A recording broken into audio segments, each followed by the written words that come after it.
World wide గా June 4th release కానున్న Peddi cinema pre release event విజయవాడలో గ్రాండ్ గా జరిగింది. అభిమానులు పెద్ద ఎత్తున తరలిరాగా పలువురు రాజకీయ ప్రముఖులు సైతం ఈవెంట్ కు వచ్చారు. విజయవాడ తన ఫ్యామిలీకి లక్కీ సిటీ అని ఈ సందర్భంగా రామ్ చరణ్ అన్నారు. చనిపోయేంత వరకు అభిమానుల్ని ఎంటర్టైన్ చేస్తూనే ఉంటారన్నారు రామ్ చరణ్.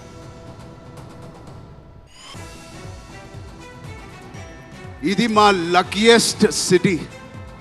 నాన్నగారికి కానీ మాకు ఖైదీ నెంబర్ 150 కూడా ఇక్కడే చేసాం, ఇంటర్ కూడా ఇక్కడ చేసాం. సో ఆ లక్ని కొంచెం మేము ఇంటికి తీసుకెళ్దామని ఇక్కడికి వచ్చాం. మీ అందరికీ, తమ్ముళ్ళకి, ఇక్కడ ఉన్న అన్నయ్యలకి, వచ్చిన అక్కలకి, చెల్లెలకి, మీ అందరికీ పేరు పేరున థ్యాంక్స్. అలాగే టీవీలో చూస్తున్న మా అభిమానులకి, వాళ్ళందరికీ చాలా చాలా థ్యాంక్ యూ. సరే, పెద్ది అన్ని విజువల్స్ చూశారు మీరు. పెద్ది ఎన్నో కథలు వింటూ ఉంటాం ఆర్టిస్ట్గా. కొన్ని కథలు విన్నప్పుడు నచ్చుతాయి, కొన్ని కథలు విన్నప్పుడు ఆశ్చర్యపరుస్తాయి. బట్ పెద్ది అనే కథ మాత్రం విన్నప్పుడు ఎక్కడో గుండెలో నా హృదయానికి చాలా దగ్గరగా హద్దుకుని ఉన్న ఒక కథ. ఇలాంటి కథ మా నాన్నగారు చెప్పినట్టు 10 సంవత్సరాలకు ఒకసారి వస్తుందేమో ఇలాంటి కథ. ఈ సినిమా జర్నీలో నాకు ఇలాంటి ఒక కథ ఇచ్చినందుకు ఇది నా లైఫ్ లాంగ్, నా సినిమా లైబ్రరీలో వన్ ఆఫ్ ద టాప్ ఫిల్మ్స్గా నిలిచిపోతుంది.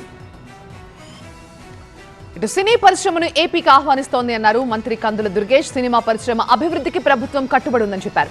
ఏపీలో షూటింగ్లు జరపాల్సిందిగా ఇండస్ట్రీని ఆహ్వానించారు. ఆంధ్రాలో స్టూడియోలు, రికార్డింగ్ థియేటర్లు నిర్మించాలన్నారు. సింగిల్ విండో ద్వారా అనుమతినిచ్చేందుకు ప్రభుత్వం సిద్ధంగా ఉందన్నారు మంత్రి కందుల. ముఖ్యమంత్రి చంద్రబాబు నాయుడు గారు, ఉప ముఖ్యమంత్రి పవన్ కళ్యాణ్ గారి తరపున ఒకే ఒక్క మాట చెప్తాను. ఆంధ్రప్రదేశ్ రాష్ట్రం సినిమా పరిశ్రమ అభివృద్ధి కోసం కట్టుబడి ఉంది. షూటింగ్ ఇక్కడ బాగా జరపండి, దాంతోపాటు మౌలిక సదుపాయాలు కల్పన చేయండి. స్టూడియోలు కానీ, రికార్డింగ్ థియేటర్లు కానీ, రికార్డింగ్ థియేటర్లు కానీ ఇక్కడ నిర్మించండి. నిర్మాతలను ఆహ్వానిస్తున్నాం. సింగిల్ విండో ద్వారా మీకు అవకాశం కల్పించడానికి మేము సదా సిద్ధంగా ఉంటాం.